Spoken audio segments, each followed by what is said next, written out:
Voilà, donc officiellement, j'ouvre ce travail sur le projet stratégique et je vous remercie de vous être inscrit et de participer à cet éclaircissement ou ces éclaircissements sur ce nouveau projet stratégique.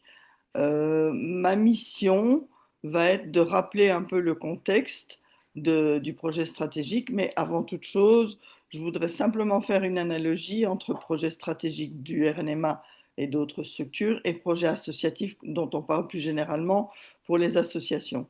Et l'un comme l'autre sont revus régulièrement tous les 3 à 5 ans. Ici, dans notre cas, ça va être tous les 5 ans puisque la société évolue et que le projet stratégique ou le projet associatif est calé sur l'évolution de la société et la place de l'association dans cette société et par rapport à ses objectifs et ses missions qui vont forcément évoluer aussi. Ceci dit, je referme cette petite analogie et on a voulu faire évoluer ce projet stratégique, comme je le disais, parce que on était arrivé au bout du précédent et que celui-ci va de 2025 à 2030. On l'a revu parce que certains objectifs ont été conclus et certains autres ont évolué, je dirais, par rapport au travail qu'on mène. Mais les valeurs du RNMA et les missions sont à peu près toujours les mêmes, les valeurs restent les mêmes et elles sont importantes à garder et à avoir en tête dans le contexte que nous connaissons aujourd'hui, des associations qui sont un peu chahutées et bousculées dans tous les sens.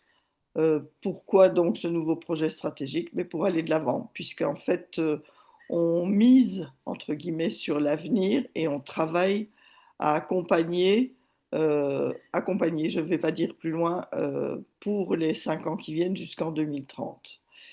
Comment il a été construit? Il a été construit par un travail en plusieurs étapes entre les membres du conseil d'administration, l'équipe salariée qui s'est beaucoup, beaucoup mobilisée pour ce projet stratégique, les membres lors des séminaires CA ouverts, et tout ça, ça a été co-construit pour arriver à la finalité du document qui a été adopté lors de l'Assemblée générale de juin dernier. Mais évidemment, c'était trop long de passer ce projet stratégique au crible, si je puis dire. Donc c'est la raison pour laquelle on fait ce webinaire aujourd'hui, pour aller un peu plus en profondeur. Donc à l'AG, il a été adopté et là maintenant, il est en route.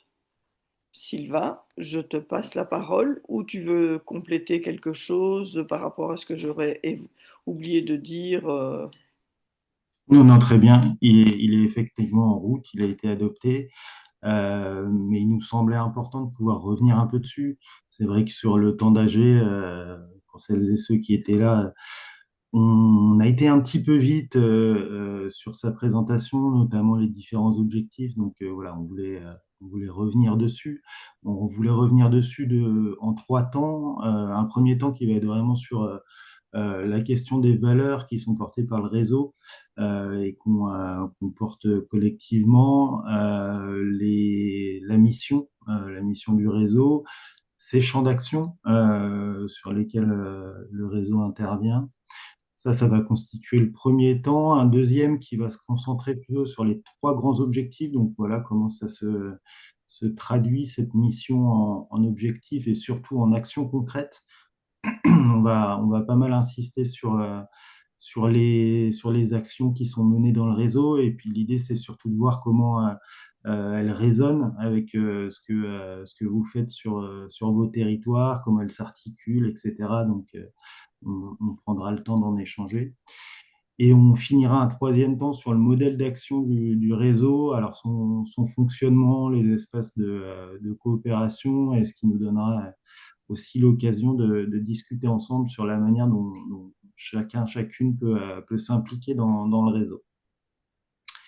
On va faire cette présentation à plusieurs voix, équipe CA, et puis il y aura on va alterner des temps de présentation et des temps d'échange. Donc, on va essayer d'être assez bref sur les temps de présentation, justement pour laisser de la place aux échanges. Voilà, n'hésitez surtout pas, du coup, si on a été trop bref, s'il y a des choses qui sont pas bien claires, pas bien comprises, n'hésitez pas à poser des questions. Ça permettra d'approfondir tel ou tel sujet. Voilà, et donc on va démarrer sans plus attendre sur les valeurs du réseau et je te redonne la parole, Fabienne. Merci beaucoup. Les valeurs du réseau, vous les connaissez, mais c'est toujours bon de les rappeler, comme je disais tout à l'heure, parce qu'à un moment donné, dans le contexte que nous connaissons aujourd'hui, c'est important. Alors évidemment, une des valeurs de base qui existe depuis le début de la vie du RNMA, c'est l'intérêt général. C'est-à-dire que chaque action, chaque décision est motivée par le service aux associations et aux territoires. Et donc, le RNMA garantit une gestion désintéressée, transparente et l'absence de recherche de profit, ce qui est le cas de la majorité des associations, mais c'est très bien de le rappeler dans la mesure où nous sommes un réseau national et que nous sommes en lien avec beaucoup de partenaires qui pourraient faire dévier cette valeur d'intérêt général vers quelque chose de plus, entre guillemets, commercial. Donc c'est important. Deuxième valeur extrêmement importante, c'est de l'éducation populaire. Le RNMA agit dans cette perspective d'émancipation et d'autonomisation. On est vraiment dans l'autonomisation des structures, des associations, des maisons des associations qui accompagnent les associations et on respecte la différence et l'inclusion, l'accès équitable au savoir et aux ressources, et c'est extrêmement important pour nous, et on le voit par exemple dans les formations que nous dispensons, soit les maisons des associations, soit nous-mêmes par la plateforme EVA, que c'est vraiment une autonomisation des personnes. Ensuite, une autre valeur, c'est la coopération, ce qui est extrêmement important parce que nous travaillons sur des territoires avec des structures, des maisons des associations, qu'elles soient municipales ou qu'elles soient associatives, à accompagner les associations et les bénévoles pour qu'ils développent leur pouvoir d'agir. Et l'autonomie, j'en ai déjà parlé plus haut, mais vraiment, euh, nous sommes attachés à cette autonomie des structures, des individus, des associations, des maisons des associations, pour accompagner au mieux le secteur associatif et la défense des libertés associatives.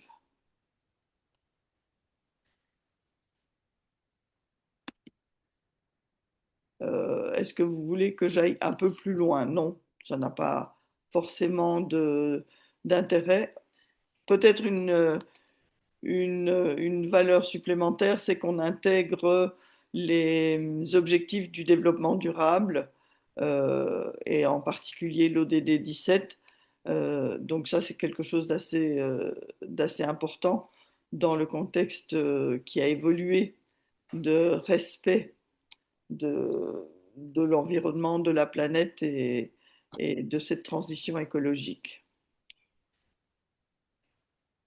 Voilà pour les valeurs. Mission du RNMA.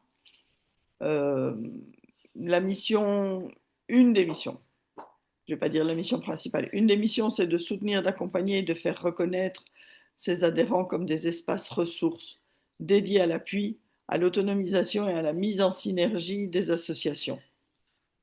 C'est effectivement extrêmement intéressant et important. On reparle là d'autonomisation, donc c'est en lien direct avec une de nos valeurs, mais c'est aussi en lien direct avec la mission de l'éducation populaire, puisque soutenir, accompagner et faire reconnaître comme des espaces ressources les maisons des associations et les lieux où on vient faire de l'accompagnement. Le RNMA œuvre aussi à soutenir et à structurer, à valoriser les dynamiques de co-construction territoriale. Euh, c'est important, nous sommes implantés sur des territoires qui sont effectivement tous différents, mais qui sont en lien avec la vie associative euh, locale, je dirais. Et c'est important de réfléchir à co-construire, à coopérer pour créer des dynamiques ou soutenir des dynamiques de co-construction et définir des politiques qui vont dans le sens du développement de la vie associative. Euh, les maisons des associations, je l'ai dit tout à l'heure, sont des espaces ressources, mais sont aussi des lieux d'animation territoriale et de gouvernance partagée. Et c'est en ce sens qu'on construit pour développer la coopération qui favorise le dialogue entre les institutions et les associations pour définir une politique dynamique, je dirais. Et le RNMA renforce, j'en ai parlé très vite tout à l'heure, le pouvoir d'agir, aussi bien des collectifs que des associations, mais le pouvoir d'agir aussi des bénévoles au travers des formations en direction des bénévoles et soutient la vie associative, car c'est un levier fondamental de cette vitalité démocratique et on en a besoin de cette vitalité démocratique et sociale des territoires. Est-ce que, Sylvain, tu veux ajouter quelque chose par rapport à ces missions? Non, non, merci Fabienne, c'est parfait. Peut-être compléter avec les champs d'action, effectivement, qui viennent compléter un petit peu cette mission et rentrer un peu dans le détail. Merci Manon. Du coup, peut-être pour expliquer un peu cette slide qui est un peu plus complexe et pas forcément présentée exactement de cette manière-là dans le projet stratégique, si ce n'est dans l'édito. En tout cas, on rappelle les trois publics en colonne, les trois publics qui sont ceux du réseau, à la fois les citoyens, les associations et les maisons des associations. Et en ligne, on a un peu les trois niveaux de transformation qu'on souhaite voir advenir, entre un premier niveau individuel que j'ai appelé aider l'action, un deuxième plus collectif qui est faire ensemble, et un troisième sociétal où j'ai mis changer le monde. Il faut un peu d'ambition, même si je trouve que voilà, le titre n'est pas forcément très bien trouvé. On pourra y réfléchir ensemble plus tard. Mais voilà, en tout cas, de voir à l'échelle des citoyens, qu'est-ce que ça veut dire renforcer le pouvoir d'agir. C'est à la fois permettre l'émancipation de l'individu, le fait de s'épanouir au sein d'une activité associative, de développer des compétences, etc. Dans la dimension collective, c'est justement d'amener l'individu dans du collectif, de faire avec les autres. Et dans la dimension sociétale, c'est de venir participer à la transformation sociale au travers d'un projet associatif qui porte une visée transformatrice. Au niveau des associations, voilà, c'est soutenir la vitalité des associations, donc accompagner les associations, accompagner les dynamiques interassociatives et puis soutenir la contribution des associations dans les dynamiques territoriales, animer le territoire à partir de l'énergie associative. Et puis sur renforcer le pouvoir des maisons des associations, ça va être les trois axes qu'on va retrouver dans notre projet stratégique. Le premier qui est d'accompagner les MDA et les professionnels au sein de ces structures. Le deuxième qui est renforcer les synergies et tisser des liens entre les maisons. Et la troisième fonction, soutenir le rôle des maisons des associations dans la construction du soutien à la vie associative. Donc c'est toute la dimension de co-construction qu'on soulignait dans la mission. Voilà, rappeler que les deux premières colonnes correspondent plutôt à ce qui est mis en œuvre directement par les maisons des associations, et la troisième est plutôt les fonctions du réseau, mais l'ensemble constitue un tout, parce qu'effectivement le réseau se nourrit de l'action de ses membres et inversement. Donc voilà pour cette première partie. On va pouvoir passer sur la deuxième qui consiste à présenter nos grands objectifs stratégiques, à commencer par, enfin, je vais les rappeler rapidement, hein, tisser des liens et créer des synergies entre les acteurs, valoriser la contribution des associations dans les dynamiques territoriales et renforcer et promouvoir l'accompagnement de la vie associative. Et on va commencer par le premier, Marie-Christine, avec tisser des liens et créer des synergies entre les acteurs de l'accompagnement. Oui, bonjour à tous. Oui, effectivement, moi, je voulais juste pour les nouveaux, en tout cas ceux qui ne sont pas là depuis très longtemps, revenir rapidement sur l'historique. Ce réseau émane d'un envie un besoin ressenti par les responsables des maisons des associations il y a 30 ans d'échanger, de partager leurs expériences et leurs actions en vue de contribuer tous à une amélioration et un essaimage sur le territoire. Et tout ça, ça n'a pas changé. Et c'est pour ça que le RNMA est un lieu important de partage. C'est aussi effectivement partage d'idées, créer une nouvelle solidarité entre les adhérents qui sont des maisons des associations.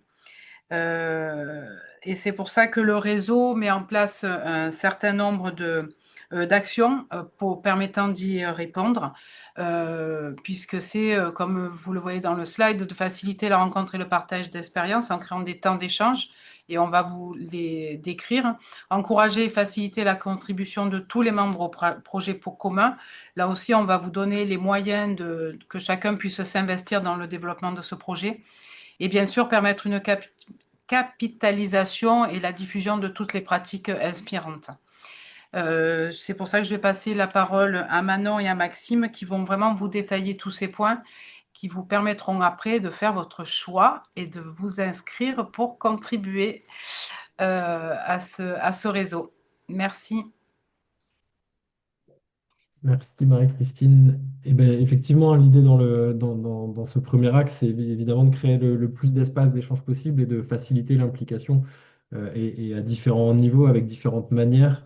Voilà, pour le dire un peu rapidement, et puis on peut creuser s'il y a des questions derrière, mais l'idée, c'est vraiment de passer de l'individuel au petit groupe à l'échelon national. Et donc ça, il y a plusieurs espaces pour ça. Il y a évidemment les rencontres nationales, jusqu'ici 2 fois par an, et à partir de maintenant, là, 1 fois par an. Donc les prochaines sont à Nantes du 10 au 12 décembre, par exemple. Puis les suivantes, ce sera en juin 2026, qui est vraiment le temps de rencontre de l'ensemble du réseau durant lequel on travaille autour d'un sujet avec l'apport d'expertise extérieure, avec l'échange de partage de pratiques durant 2 jours et demi. Puis tout au long de l'année, il y a le but du jeu, c'est vraiment d'avoir des espaces. Donc il y a les Blabla MDA par exemple, plutôt 1 fois par mois, où on se rencontre en visio sur un sujet en particulier. Et puis entre tous ces temps-là, bah, il y a évidemment des échanges plutôt en petits groupes, en petits collectifs, et où le but du jeu, c'est de partir de ce qu'on peut entendre les uns les autres, des petits signaux faibles, et de voir à partir de quand il y a un intérêt à passer de l'individuel au groupe, justement, pour traiter ces différents sujets. Puis je te passe la parole, Manon, sur la suite. Déjà, bonjour à tous et toutes. Donc, moi, je suis Manon, chargée de communication au sein du RNMA. Et c'est vrai que pour répondre à cet objectif, on travaille beaucoup en binôme avec Maxime et donc l'animation de Haut Réseau. Et, donc, notre rôle, c'est vraiment de connecter et de faire circuler l'info, de faciliter les échanges, enfin, pour répondre à ces objectifs. Donc, Maxime vous a un peu parlé des temps d'échange. Et en fait, on travaille aussi sur les différents espaces d'échange, notamment avec un travail de refonte de différents outils, dont le centre de ressources qui va bientôt revoir le jour pour partager donc et valoriser les actions de chacun. On travaille aussi sur des outils de diffusion. Pour le moment, on utilise principalement un système de newsletter, notre site internet. On est aussi sur LinkedIn et des échanges par mail. Donc tout ça, c'est vrai que c'est en réflexion constante et en évolution. On va travailler sur l'éditorialisation aussi de tous ces outils pour répondre aux objectifs et pouvoir valoriser, appeler à contribuer. Voilà, donc c'est vraiment un travail sur les espaces et les outils. Euh, et la structuration de ces espaces pour que tout soit clair. Donc l'enjeu, c'est que vous, membres, vous sachiez où trouver les informations, comment participer, comment échanger et partager avec les membres du réseau. Voilà pour cette partie. Maxime, tu me complètes si j'ai oublié quelques points. Ben non, je pense que c'est très bien. On va pouvoir peut-être passer à l'axe 2 du coup avec Nicolas dans ce cas-là. Oui, bonjour à toutes et à tous. Moi, pour ceux qui ne me connaissent pas encore, je suis Nicolas Fribaud, je suis donc administrateur au RNMA et responsable VIASO, entre autres, à la commune de Montrouveau-sur-Èvre, dans le Maine-et-Loire. Euh, En fait, le deuxième objectif stratégique, il découle naturellement en fait du premier, puisque en partant du constat que en fait l'accompagnement à la vie asso c'est vraiment un levier essentiel du développement territorial, que ce soit municipal ou associatif, et du renforcement du lien social. Ça, c'est ce qui permet en fait aux associations de se structurer, d'évoluer, voilà, de pérenniser leur activité, et puis en même temps à faire le lien avec les autres acteurs locaux. Alors on parle de collectivités, mais on peut parler aussi des citoyens, dans le cadre de démocratie participative, des entreprises de l'ESS, des institutions publiques, etc. Sauf qu'on est parti du constat également que il y a énormément de dispositifs existants et l'absence de cadre métier clair pour les acteurs de l'accompagnement et le manque de mutualisation des ressources en limite l'efficacité en fait. Et voilà, du coup, on n'a pas, enfin, ça limite également la portée des actions. Donc en fait, renforcer, enfin, ce titre-là est essentiel en fait, parce que renforcer et promouvoir l'accompagnement associatif, c'est vraiment garantir la vitalité et la pérennité du tissu associatif, et ça permet au RNMA d'aider à structurer et professionnaliser les métiers de l'accompagnement et de faire reconnaître le rôle stratégique en fait de cet accompagnement dans la vitalité des territoires. Le principe, c'est que le RNMA soit vraiment un lieu virtuel ou réel, hein, également lors des rencontres dont on a parlé ou d'équipage, mais c'est un lieu où les associations, enfin, on se rend compte que les accompagnateurs deviennent un lieu où les associations bénéficient d'un appui qui sera adapté à leurs besoins. Donc là également, je vais laisser la parole à Marie, Sylvain et Maxime. Je ne vais pas vous relire la slide, mais c'est vrai qu'il y a ces quatre éléments que sont le métier d'accompagnement de vie à la vie associative, l'évaluation de l'utilité sociale, l'offre de formation et la plateforme EVA. C'est des éléments essentiels dans ce projet stratégique et dans l'ADN en fait du RNMA. Voilà, je vous laisse développer. Et merci Nicolas. Donc, je me présente aussi pour commencer, parce que je pense que beaucoup d'entre vous, même si j'ai repéré l'un ou l'autre nom, ne me connaissent pas encore. Donc, moi, je m'appelle Marie Blondeau et je suis engagée au RNMA depuis le début du mois. Donc, c'est assez récent. Et je travaille principalement sur les trois premiers chantiers que vous voyez là sur la diapositive. Donc, le premier qui est le métier à 20. Comme vous l'a expliqué Nicolas, ça fait plusieurs années que le RNMA réfléchit et structure les compétences et les fonctions de ce métier à 20. Donc, l'idée, évidemment, c'est de le faire maintenant reconnaître dans l'écosystème de l'emploi et donc de l'introduire dans le référentiel ROM de France Travail, et d'autre part, de le faire reconnaître dans l'écosystème de la formation. Et donc, on a l'intention de créer un titre pro inscrit au RNCP, donc un bac+3 pour former les gens à ce métier d'accompagnateur à la vie associative. Et aussi de structurer une offre de formation diplômante à différents niveaux, et qui serait donc de créer des spécialisations dans des diplômes existants pour orienter certains parcours de formation vers ce métier à 20. Donc là, bien sûr, on a des groupes de travail là-dessus. Si jamais ce sujet vous intéresse, si vous avez des connaissances dans ce domaine-là, n'hésitez pas à vous manifester pour participer à ces réflexions et avancer sur ce chantier. Le deuxième chantier, c'est l'évaluation de l'utilité sociale. Vous l'avez peut-être vu passer sur les réseaux. Donc, ça fait 2 ans que le RNMA travaille sur une recherche-action cofinancée par l'Union européenne sur l'évaluation de l'utilité sociale des maisons des associations. Donc, l'idée, c'est de construire une méthodologie, ça fait 2 ans qu'on y travaille, hein, une méthodologie d'évaluation de l'utilité sociale des maisons des associations et des outils. Donc, c'est une recherche-action menée par le RNMA, mais pour laquelle participent 6 territoires d'expérimentation, ce sont 6 membres du RNMA, qui travaillent avec nous donc depuis 2 ans pour créer cette méthodologie et ces outils. Si ça vous intéresse, j'en profite pour dire qu'il y a donc un webinaire qui a lieu le 18 décembre à 11 heures. Vous pourrez vous inscrire via le site du RNMA pour vous présenter un peu donc toute cette démarche qu'on a créée. Et n'hésitez pas à suivre aussi notre actualité parce qu'on va vous proposer probablement des formations et un accompagnement sur ce sujet de l'évaluation d'utilité sociale, si ça vous intéresse. Troisième chantier, celui des formations. Donc, le RNMA travaille à la structuration d'une offre de formation entre pairs. L'idée est de vous offrir un premier catalogue en 2026 avec 2 grandes parties, on va dire. Une formation socle pour les accompagnateurs de la vie associative en poste ou en prise de poste, qui serait une formation un petit peu plus longue, un peu plus, on imagine plus ou moins 5 jours, là elle est en construction pour le moment. Une formation hybride, donc à la fois en présentiel, à la fois en distanciel, de plus ou moins 5 jours, où l'objectif, c'est vraiment de travailler sur les compétences d'accompagnement. Donc, c'est pas de revoir tous les b.a.-ba de l'association loi 1901, mais vraiment la posture d'accompagnement, comment identifier des besoins, ce genre de choses.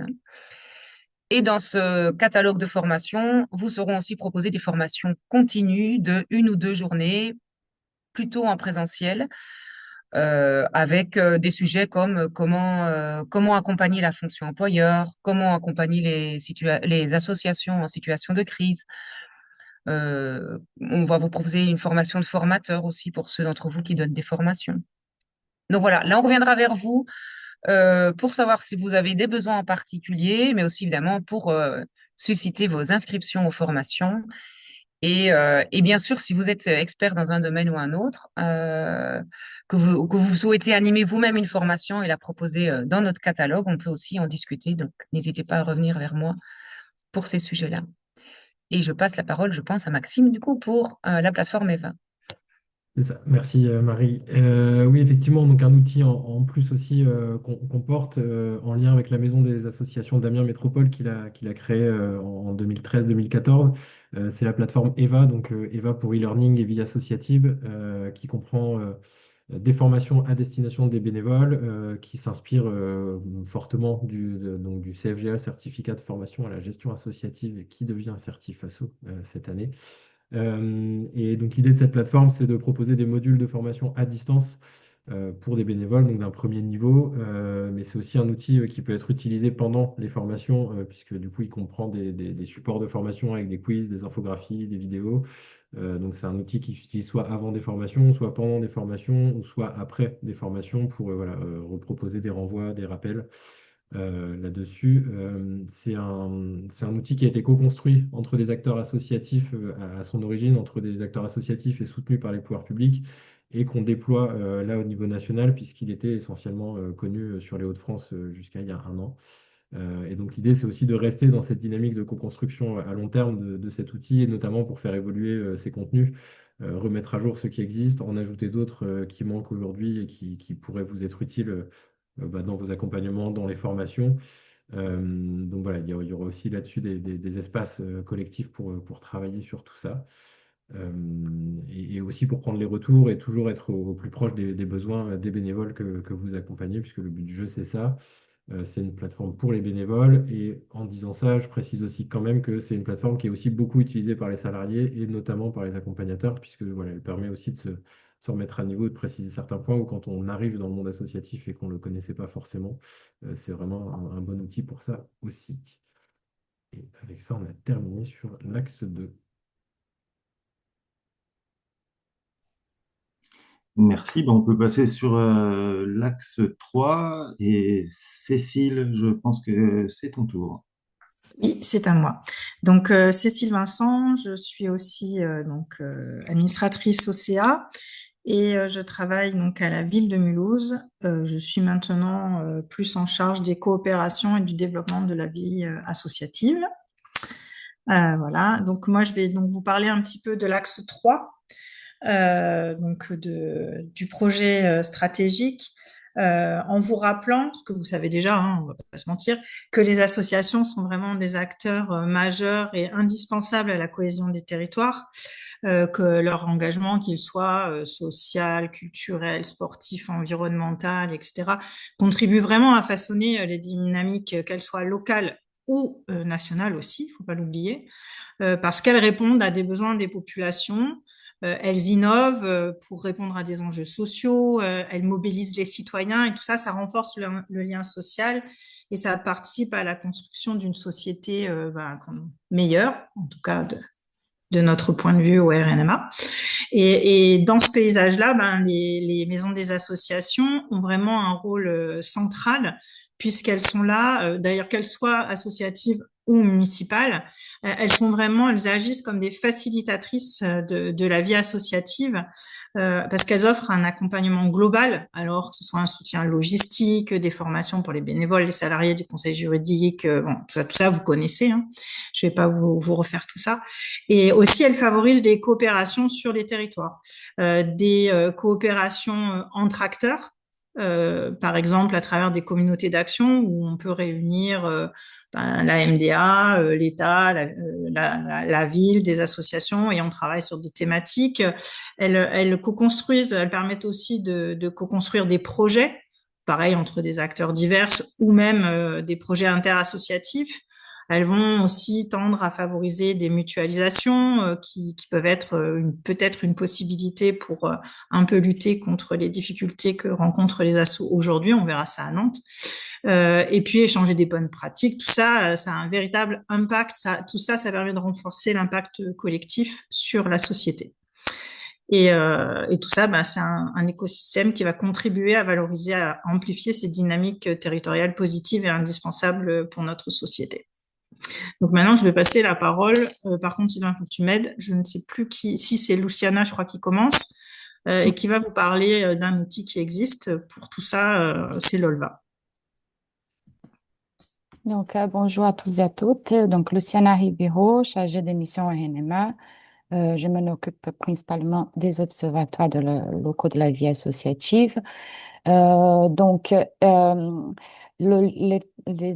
L'objectif 3, c'est vraiment de matérialiser le rôle et l'importance des MDA, comme vient de dire Cécile, à partir de quelques actions, comme l'observatoire, parce qu'on sait que à partir de la connaissance du tissu associatif au niveau local, on peut mieux agir avec d'autres acteurs pour répondre aux besoins, aux perspectives, au rôle des associations dans le territoire. Mais c'est aussi une opportunité de mettre plusieurs acteurs autour de la table. Et donc, ça rentre dans une logique un peu de coopération et co-construction. Euh, Dans ce sens, là, les observatoires, il y a tout aussi une partie encore à évoluer un peu, de mettre en place un lien avec d'autres axes stratégiques du projet, de formation autour de la coopération, de la co-construction, etc. Donc, la co-construction avec les acteurs publics, c'est une thématique depuis quelques années au sein du réseau depuis 2018 avec des études, etc. Et là, cette année, on finit un projet de recherche ça s'appelle Escape avec d'autres acteurs associatifs et des chercheurs. Ça va toujours dans le sens où la valorisation de la construction de connaissances par les associations, mais aussi avec le monde de la recherche, comment construire le pont entre ces deux univers et que ça soit utile. Et donc, ça va sortir aussi rapidement un petit manuel que c'est des orientations pour la co-construction des politiques publiques. On va vous en parler de ça aussi. Et un des objectifs, c'est aussi de pouvoir intégrer ça dans les questions de formation, d'accompagnement autour des observatoires, etc. Après, dans cette logique-là aussi, il y a la participation du réseau dans des projets de recherche comme Escape, que je viens de dire, mais aussi dans le projet ASTER, c'est Association et Territoire, avec plusieurs partenaires, mais principalement l'Institut français du monde associatif. Et là, c'est bien de mieux comprendre les liens entre les associations et le territoire, de quelle manière les associations vont contribuer à ces dynamiques territoriales, dans quelle mesure, à quelles conditions, etc. Donc, c'est un travail en cours et que ça vient alimenter toujours cette question de coopération, de co-construction des observatoires.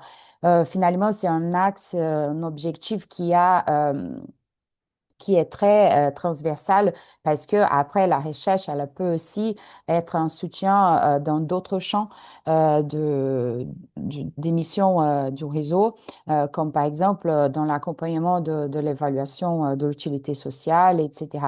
Donc là, les travaux avec la recherche, c'est pas vraiment comment dire, un objectif séparé des autres. C'est plutôt transversal, comment on peut se nourrir de ces connaissances-là, valoriser les connaissances produites par les associations et développer une culture de coopération, un dialogue à partir de la co-construction, de l'observation et des projets de recherche. Sylvain, je te laisse compléter si besoin.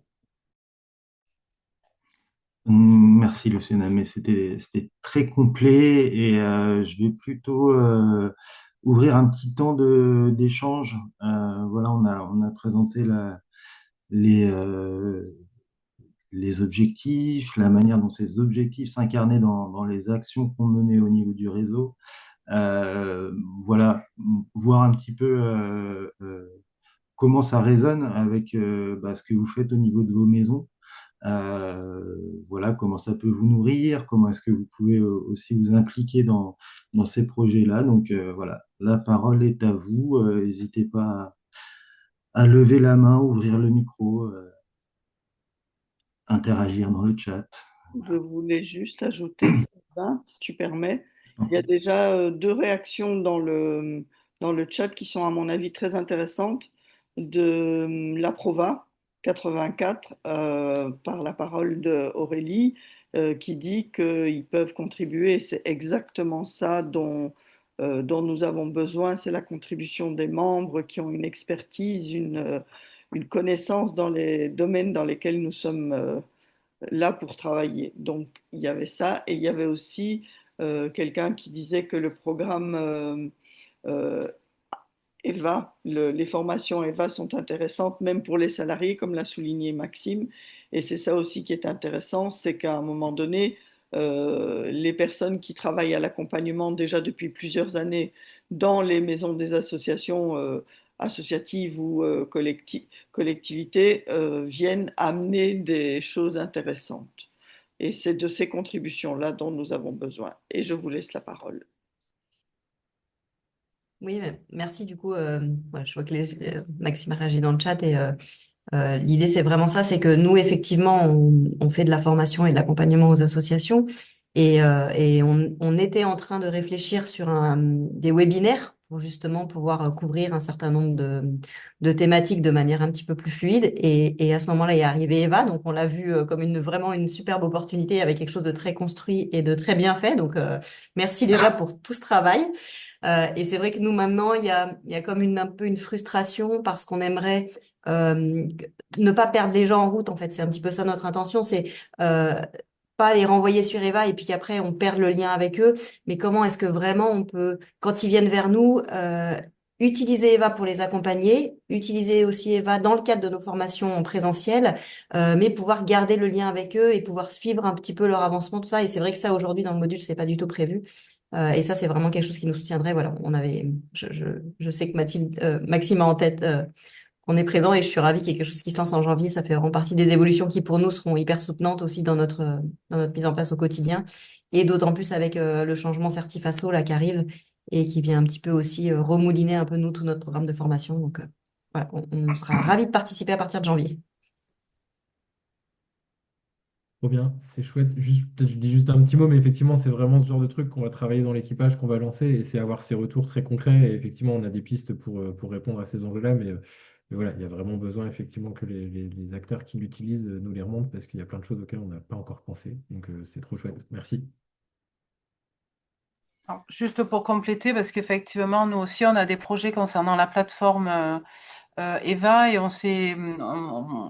parce qu'on a un nouvel agent, Kevin, que vous rencontrerez aux rencontres de Nantes, qui est sur ces sujets liés au pôle ressources, au conseil et au soutien aux associations. Donc l'idée, c'est aussi d'organiser des temps en présentiel, parce que pas toutes les associations ont la facilité d'accéder au support numérique. Et puis, en plus, ce qu'on trouve intéressant, c'est de leur permettre de se rencontrer. C'est vrai que lors des temps de formation, on voit très bien que ce qui ressort, au-delà de ce qui a été appris, c'est aussi le plaisir d'avoir rencontré d'autres associations, et c'est le début d'un contact. Donc, cette plateforme EVA, les temps, on va proposer sur site, hein, à la maison des associations, et peut-être dans les antennes, on verra. Voilà, un temps où les associations qui le souhaitent peuvent venir suivre une formation en lien sur EVA, et échanger après ensemble, et nous les conduire vers notre plan de formation qui viendra possiblement parfois en complément de la plateforme.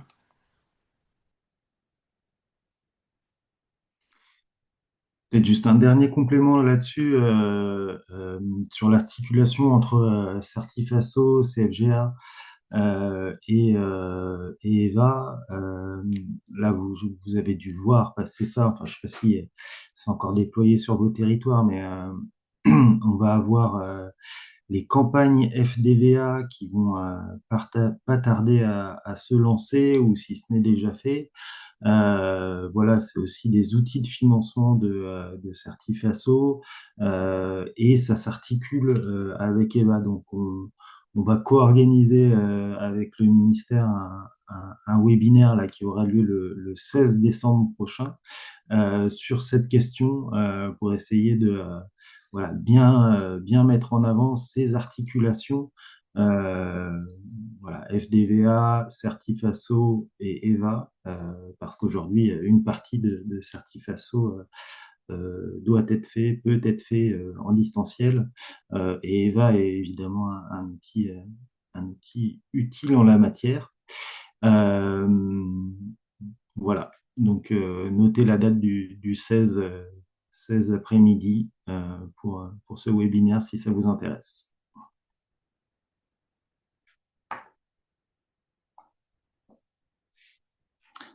Est-ce qu'il y a d'autres réactions par rapport à ces différentes actions?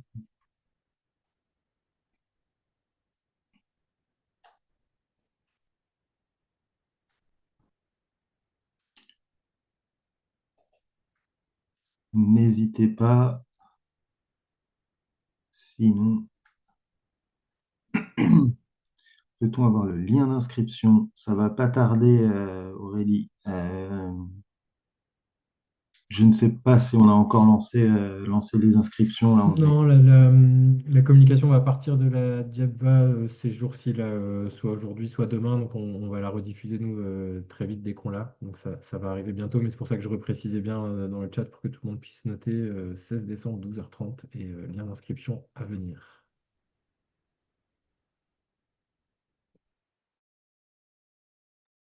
Moi, j'avais une question plutôt pour les membres qui sont venus découvrir ou approfondir leur connaissance du nouveau projet du RNMA.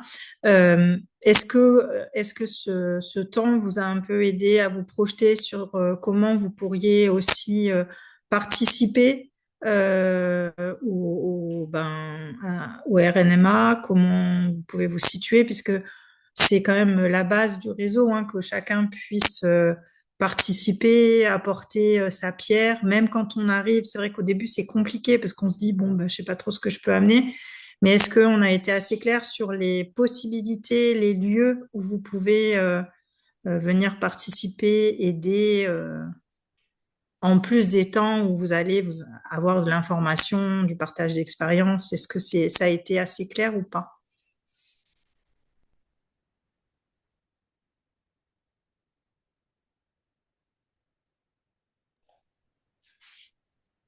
Alors, en tout cas, on va y venir. Là, justement, on va présenter un petit peu le mode de fonctionnement, le mode d'action du réseau et justement les différents espaces qu'on a pu mettre en place pour favoriser cette dynamique de réseau, hein, c'est-à-dire que on puisse voilà, à la fois venir piocher parce que voilà, il y a beaucoup de matière, voilà, on a réfléchi sur beaucoup de sujets, donc ça peut alimenter vos réflexions et vos actions au local et également venir voilà, contribuer, comme le soulignait Cécile, c'est-à-dire que on le voit et les rencontres incarnent assez bien ça, à la fois dans leur construction, dans la manière dont elles se passent, etc.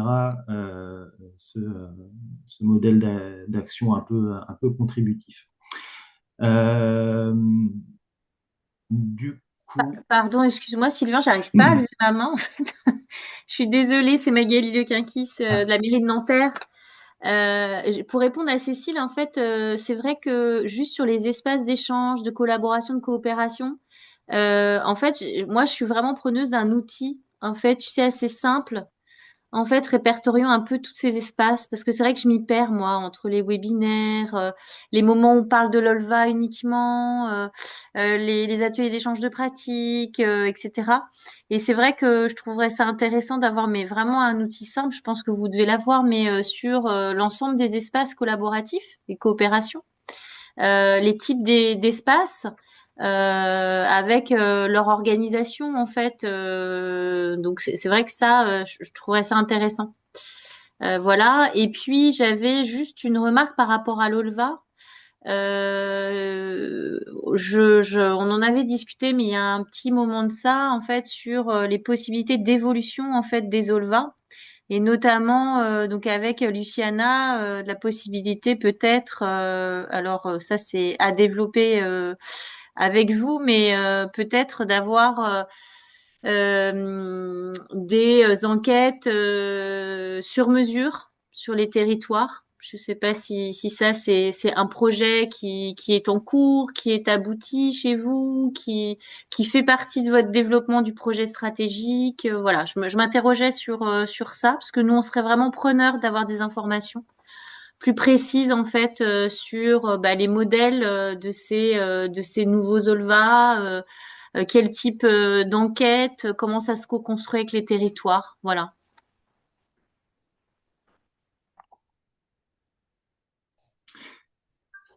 je sais pas, Manon, est-ce que tu veux donner des éléments, Manon, Maxime, sur la première dimension, on centralise? Où est-ce qu'on retrouve les infos? Ouais. Alors pour le moment, les infos, c'est vrai qu'on les retrouve principalement dans nos newsletters et sur le site internet où il y a les onglets actualité et agenda. On est effectivement en réflexion à ce sujet-là, donc la question tombe à pic. On y réfléchit aussi, on vous fera bien évidemment part et on vous intégrera à cette réflexion. Là, c'est vrai que en fait, on a changé de site internet très récemment en passant sur, bon, je vous passe les détails techniques, mais en passant sur d'autres types d'outils. Donc, c'est pour ça qu'il y a aussi eu des changements par rapport à ce qui se faisait avant et aux outils qui étaient présents avant. Donc voilà, c'est quelque chose qui est en cours et on n'hésitera pas à revenir vers vous très rapidement pour en discuter et pour faire remonter les besoins de chacun. C'est des sujets de fond. Alors, on a tourné beaucoup autour, hein, pour les anciens, ils se souviennent de l'Avocat, qui était voilà, l'espace. Mais en fait, ça demandait énormément d'animation aussi, ce type d'espace très contributif en ligne. Et on en est un peu revenu. Et là, on est plutôt sur des réflexions. Voilà, on voit bien qu'on est sur des flux d'informations qu'il faut arriver à transmettre. Et donc voilà, on s'interroge sur les outils, on réfléchit avec les groupes WhatsApp, des choses de ce type-là pour aussi être sur des choses voilà, plus directes, et en même temps arriver quand même à conserver un petit peu l'info à certains endroits pour qu'on puisse venir la retrouver quand il faut. Enfin voilà, donc c'est des réflexions là avec Manon qui arrivent en septembre au réseau, donc qu'on réfléchit et qui vont prendre forme là dès le début de l'année prochaine. Et je rajouterais juste, on réfléchit aussi à donc pas refaire un énième site internet, mais en tout cas à réorganiser un peu l'arborescence de ce site pour qu'il y ait des entrées et pour qu'il y ait des moyens d'interagir, de s'inscrire, de participer, qui soient plus clairs aussi. Voilà, bon, c'est sûr, c'est dans les Et projets. tant qu'on y est, rappelez quand même, parce que c'est pas forcément évident, mais vous avez un accès sur le site internet. Si vous ne vous inscrivez pas, il y a un certain nombre d'actualités auxquelles vous ne pouvez pas accéder. C'est-à-dire qu'il y a des contenus qui sont spécifiques aux membres, et donc il faut vous loguer pour ça. Donc voilà, c'est aussi une des dimensions qui permet d'accéder aux infos. Je voudrais juste rebondir donc pour les observatoires. L'idée, c'est de travailler un peu les propositions, les modalités, etc. Et ensuite, je vais travailler un petit peu de mon côté parce qu'il y a aussi des questions un peu techniques, etc. Et ensuite, de travailler avec l'équipage, une journée d'échange des pratiques en février, mars au plus tard. Et du coup, vous présenter ça et qu'on puisse en discuter, voir est-ce que c'est pertinent, de quelle manière, etc. Donc, l'info va venir aussi. Ouais. Là-dessus, rappeler deux choses, c'est-à-dire que là, on va essayer euh, d'adapter un petit peu la dimension panorama, c'est-à-dire connaissance un peu généraliste du tissu associatif, d'essayer de trouver un peu des niveaux un peu différents, parce qu'entre des petites collectivités, enfin des territoires où il y a a priori peu d'associations et des territoires où il y en a vraiment beaucoup, ça peut requérir des niveaux, des types de questionnaires un peu différenciés entre ces tailles de territoire. Voilà, ça c'est une piste. Et, mais aussi redire que peut y avoir des enjeux sur certains territoires d'aller sur du questionnaire à façon, c'est-à-dire, voilà, on a telle thématique qu'on souhaite explorer, qu'est-ce qu'on se pose comme question, comment on construit le questionnaire, etc. Et là, le réseau est plutôt à votre écoute et susceptible de venir en accompagnement avec l'expertise qu'on peut avoir de ces quelques années pour voilà, faciliter sur votre territoire la construction, la co-construction du questionnaire et puis après, une fois qu'on a le questionnaire, son analyse.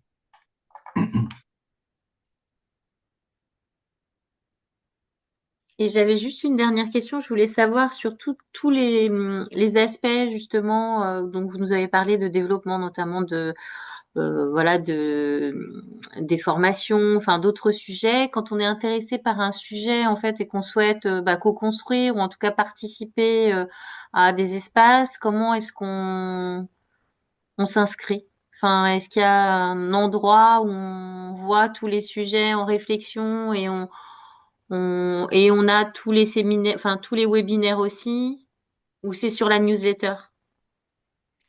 Alors, sur la newsletter, on donne effectivement, vous voyez passer un certain nombre de sujets. Je pense que là, on a rebalayé nos actions. Euh, c'est c'est les sujets forts sur lesquels aujourd'hui le réseau travaille. Mais ils ne sont pas exclusifs. C'est-à-dire qu'aujourd'hui, il y a une porte d'entrée. Alors, il y a deux portes d'entrée par rapport à ce que tu disais. C'était d'une, si vous avez un sujet à mettre sur le tapis ou un sujet qui vous intéresse particulièrement, c'est Maxime. Parce que c'est lui qui s'occupe de l'animation de réseau et il va. C'est les oreilles du réseau. Voilà. Après, n'importe quel salarié, n'importe quel administrateur, voilà, vous lui en parlez et on essaye d'intégrer ça. Mais en tout cas, pas hésiter à nous faire part. Enfin, nous, enfin, c'est évidemment fondamental d'arriver à capter les enjeux qui sont ceux de nos membres pour pouvoir les travailler et les travailler au mieux. Et après, la deuxième porte d'entrée sur la formation, là, c'est Marie. C'est-à-dire qu'aujourd'hui, un des outils qui nous semble très intéressant pour favoriser l'échange de pratiques dans le réseau, c'est la formation. Parce qu'on voit bien que certains de nos membres ont des expertises spécifiques qui peuvent mettre à profit des autres. Et donc, l'outil formation tel qu'on l'envisage, c'est celui-là, c'est-à-dire de se dire comment est-ce que, au travers de contenus formatifs, on peut valoriser le travail de certains membres qui pourraient bénéficier à d'autres et enrichir d'autres territoires, des outils d'inspiration pour améliorer ces pratiques. Donc voilà, là aussi, n'hésitez pas si vous faites des trucs géniaux sur votre territoire à nous en faire part. Et puis on essaye de voir comment on peut justement les intégrer dans cette question de la formation ou au contraire, si vous avez des besoins sur lesquels vous bossez sur un sujet, la critérisation des subventions, ça me pose souci, je ne sais pas comment faire, etc. Voilà, c'est des choses. Alors, on verra si la réponse formation est la première réponse à apporter, mais en tout cas, ça peut être une des réponses qu'apporte le réseau sur un sujet qui est un peu partagé.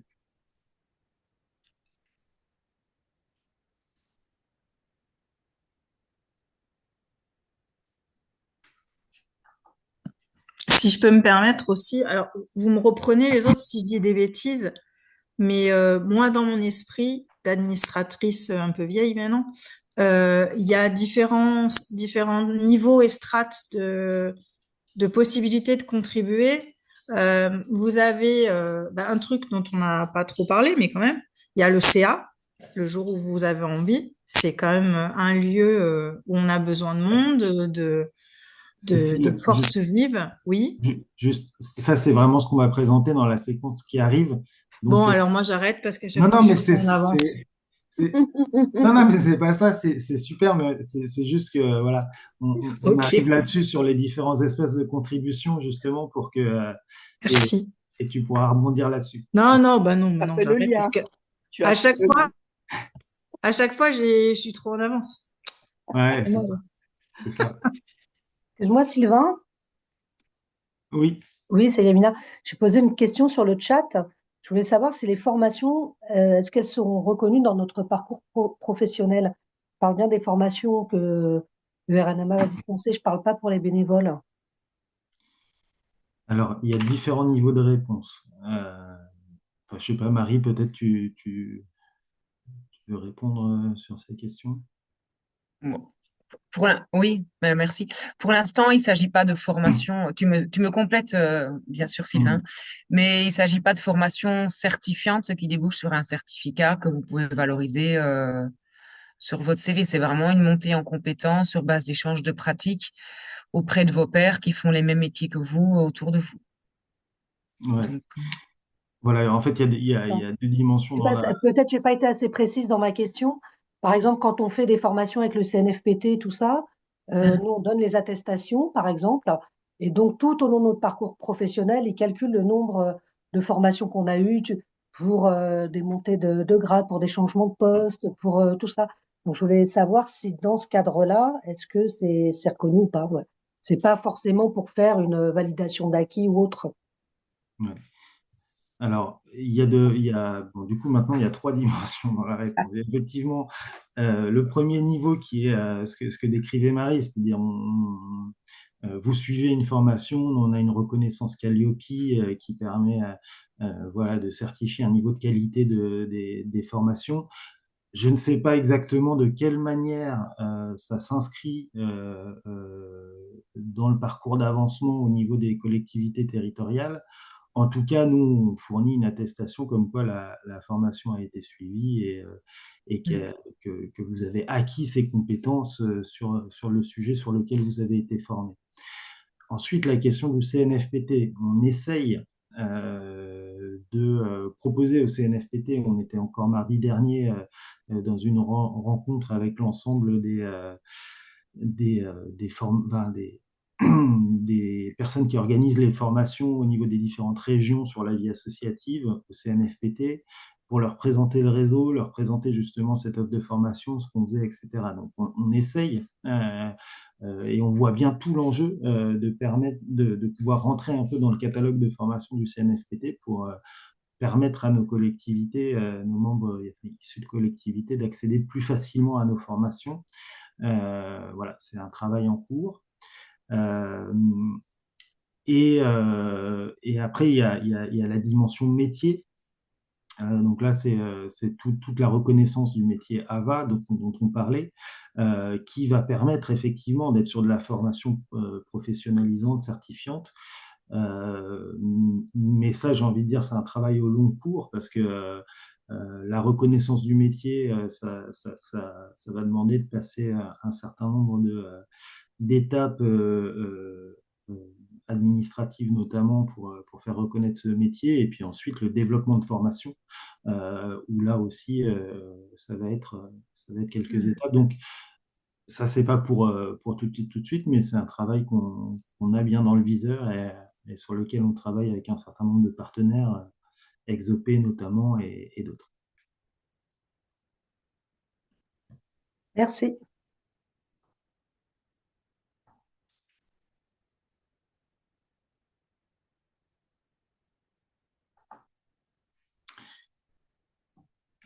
Est-ce qu'on passe sur le modèle d'action?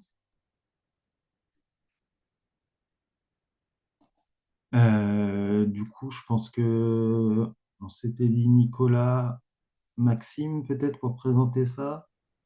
Je sais plus. Ouais, ouais. On est à deux, ouais. Vas-y, Ouais.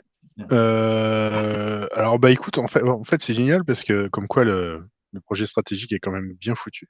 C'est parce que toute mon intro, en fait, a été dite dans les dans les différentes, dans les moments d'échange de tout à l'heure. Donc, c'est super. Enfin, moi, je voulais juste rappeler quand même que le RNMA, le R du RNMA, c'est réseau. Et réseau, le réseau, c'est vraiment de l'interaction entre les membres. Et c'est vraiment la base, en fait, de notre dynamisme. Et il y a cette culture de l'échange et du travail commun, en fait, où les expériences, elles viennent renforcer l'action de tous, ce qui était vraiment la base de la fondation du RNMA. Et le principe, c'est justement d'avoir des biens communs qui sont accessibles, qui sont enrichis collectivement. Et on part du principe en fait que chaque acteur de l'accompagnement à la vie associative, il a une expertise précieuse qui mérite d'être partagée avec les autres, de manière à pouvoir enrichir. Et donc justement, bah, on en arrive à ce qu'on disait tout à l'heure, hein, à ces espaces en fait, à ces espaces d'échange. Et le principe du RNMA, donc, c'est de créer justement ces espaces où les membres ils peuvent documenter leurs expériences, partager leurs réussites, même les difficultés, et puis co-construire des méthodologies qui sont adaptées aux évolutions du secteur associatif. Donc pour ça, on a des rencontres régulières, on a des groupes de travail thématiques, des temps d'apprentissage collectif. Donc voilà, je vais être court parce que voilà, Manon en a parlé tout à l'heure aussi par rapport à la communication, à cette mise en commun des ressources et à la rendre accessible au plus grand nombre.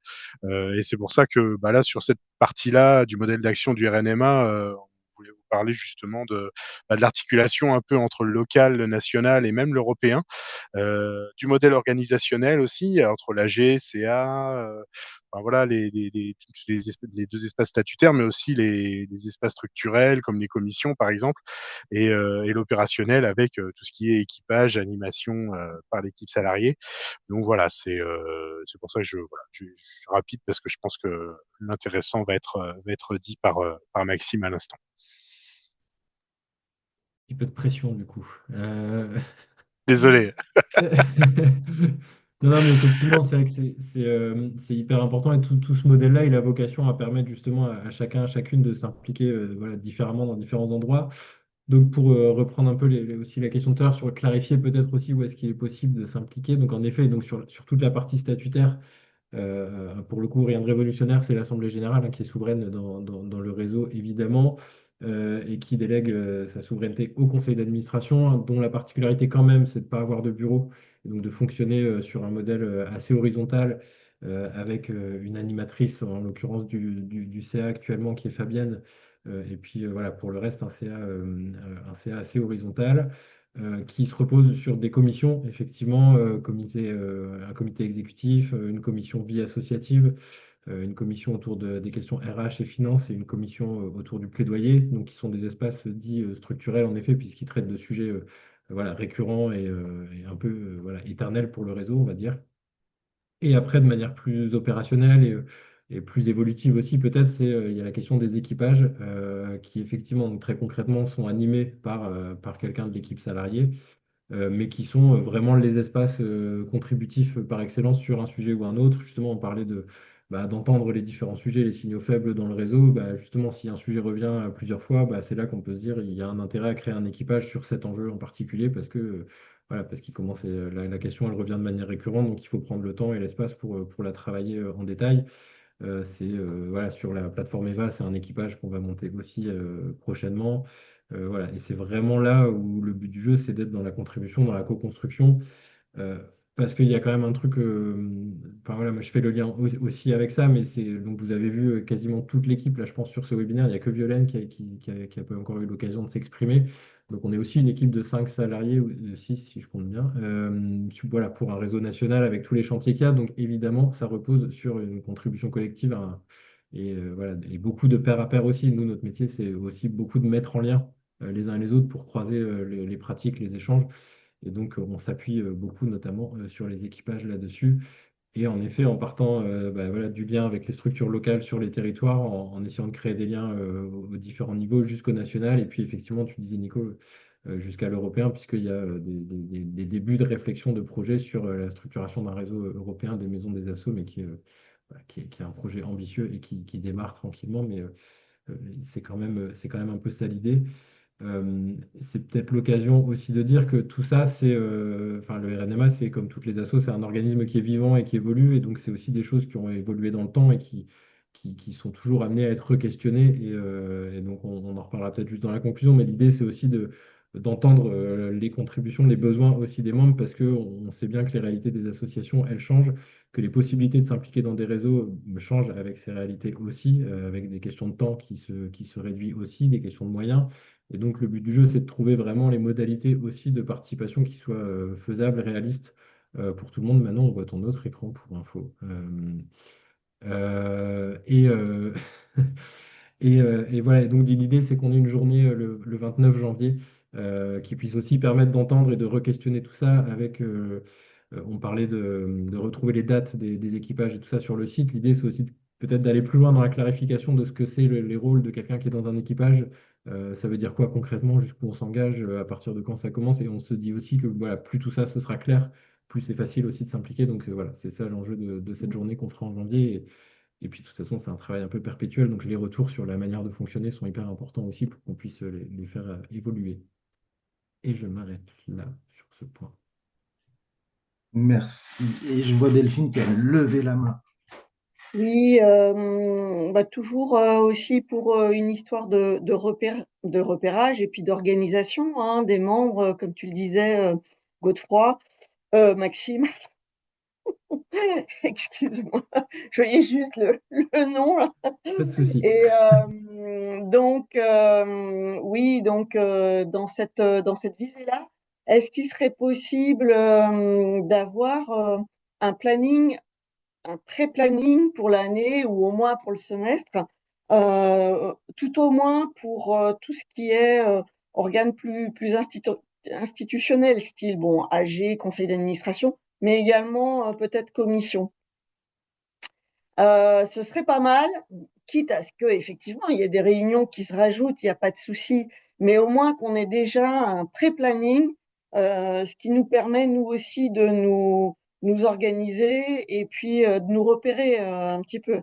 Parce que si il y a les équipages qui se rajoutent, bien que les équipages, c'est vrai que moi je vais essayer, j'en ai déjà qui ont essayé de contribuer, des collègues, mais je vais essayer de rebrancher des collègues là-dessus. On se partage là-dessus hein, sur les participations aux équipages, donc c'est plus facile. Mais en tout cas, encore que eux aussi, ils demandent à avoir une vision quelque part aussi sur les dates pour pouvoir eux aussi s'organiser. Mm. Ouais, ouais, bah là-dessus, évidemment. Alors, peut-être redonner un peu les rythmes, hein. L'Assemblée générale, c'est bah, une par an, c'est déjà pas mal. Généralement, elle est plutôt mars-avril. Euh, voilà, les conseils d'administration, bah, c'est environ un tous les 2 mois, grosso modo, peut-être un petit peu moins, on doit être sur peut-être 5 par an parce qu'il y a les mois d'été, dont un chaque mercredi matin des rencontres.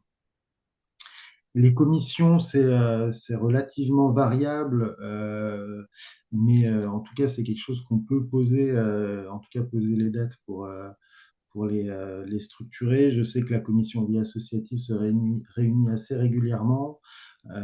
Pareil, RH Finance, il y a des enjeux réguliers. Comité exécutif, donc avec Fabienne et Juliette, on se réunit ouais, allez, toutes les 2 semaines.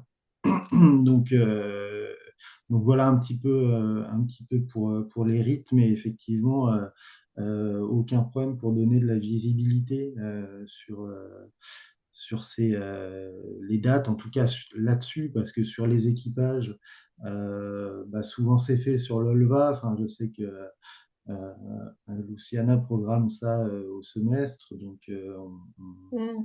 on peut donner un peu Mm. de visibilité sur certains équipages très structurants. Par contre, sur d'autres équipages, bah, par exemple les rencontres ou des équipages sur tel ou tel sujet, forcément, on va avoir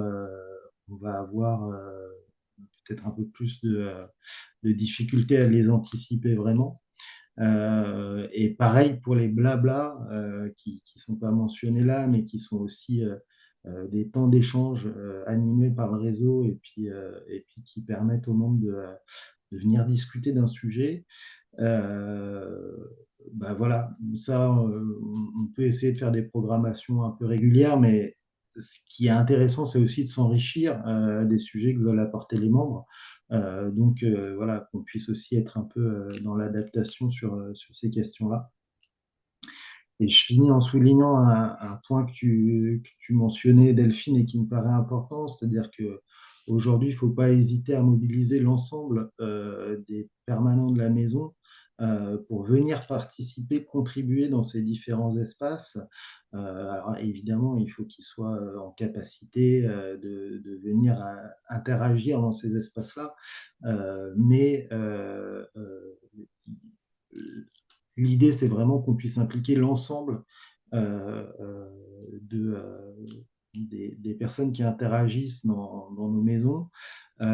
Et là, ça m'amène à une réflexion qu'on aura certainement sur un séminaire de début d'année qu'on envisage le 29 janvier sur justement la mise en place d'espaces aussi un peu différenciés. On voit bien que peut-être entre maisons des associations municipales ou structures municipales ou structures associatives, des fois il y a peut-être besoin d'espaces spécifiques pour discuter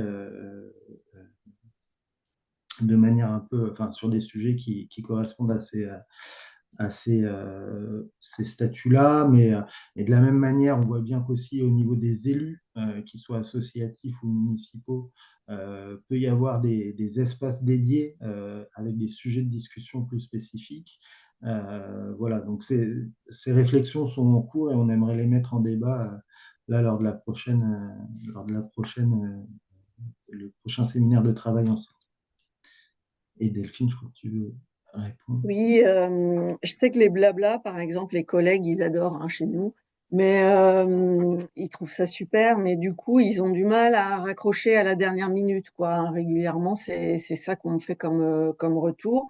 Et il me disait que s'il y avait déjà un pré-programme, tu vois, ça les aiderait à s'organiser, voilà, d'abord à repérer ce qui va se faire, et puis peut-être à s'organiser, se dire, tiens, c'est toi qui vas là, qui nous fais le retour. Tu vois, c'était ça en fait. Et eux, ils avaient trouvé ça, mais vraiment super et enrichissant, de rencontrer des gens qui faisaient la même chose qu'eux. C'était pour eux très très riche et essentiel. ce qu'ils n'arrivent pas à trouver vraiment autrement sur le territoire, mis à part avec certains collègues du RESAM. Donc voilà, et encore même sur le territoire, dans les maisons des assos, ils se connaissent, entre maisons des assos, là, ils se connaissent pas tous. Donc du coup, ouais, si on pouvait avoir cette petite facilité-là, je pense que ça pourrait être pas mal. Et puis pour nous, c'est aussi plus facile de communiquer, quoi, lors de réunions d'équipe, leur dire, euh, rappelez-vous, il y a ça, vous trouvez les infos là, voilà. Mm.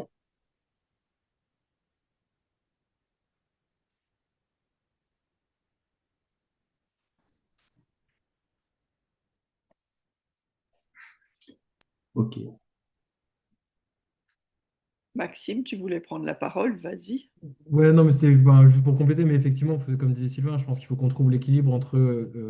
Je pense qu'il faut qu'on communique plus largement certaines dates qui existent et qui sont connues, donc il faut qu'on clarifie, mais ça renvoie aussi aux questions du site internet et de tout ce que Manon a pu présenter. Et c'est ça, et c'est l'équilibre entre planifier et en même temps rester réactif face à ce qui remonte du réseau aussi. Donc c'est sûr que c'est un équilibre qui est toujours imparfait, mais c'est important d'avoir ces retours-là. Il faut qu'on arrive à trouver des modalités qui permettent de tenir compte de tout ça. Mais je pense que rendre plus visible déjà les dates qui existent et qu'on connaît, à mon avis, ce sera déjà un premier bon pas avec les évolutions du site à venir, quoi.